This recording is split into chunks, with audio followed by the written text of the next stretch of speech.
ফের ইসরায়েলি ভূখণ্ড লক্ষ্য করে ব্যালিস্টিক ক্ষেপণাস্ত্র হামলা চালানোর দাবি করেছে ইরান সমর্থিত ইয়েমেনের হুতি বিদ্রোহীরা।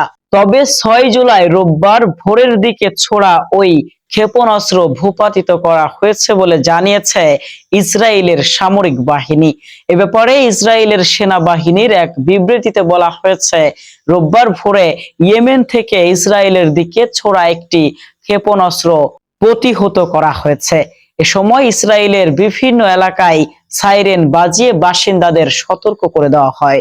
অন্যদিকে এই হামলার কয়েক ঘন্টা পর ইয়েমেনের হুতি বিদ্রোহীদের একজন মুখপাত্র এক বিবৃতিতে বলেন, তারা ইসরায়েলের মধ্য অঞ্চলের জাফা এলাকায় একটি ব্যালিস্টিক ক্ষেপণাস্ত্র নিক্ষেপ করেছেন। এই ধরনের হামলা অব্যাহত থাকলে হুতিদের বিরুদ্ধে নৌ ও বিমান অবরোধ আরোপ করা হবে বলে হুঁশিয়ারি দেন ইসরায়েলি এই কর্মকর্তা।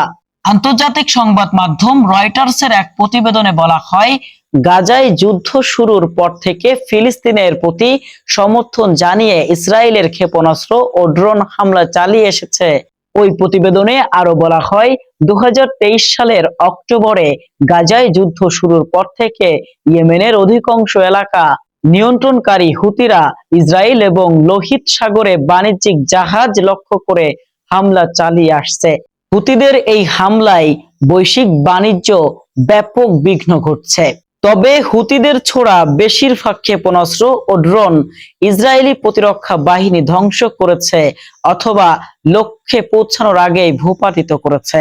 এছাড়া হুতিদের হামলার জবাবে ইসরায়েলের সামরিক বাহিনী ইয়েমেনে প্রায় হামলা চালিয়ে যাচ্ছে বলে জানিয়েছে রয়টার্স।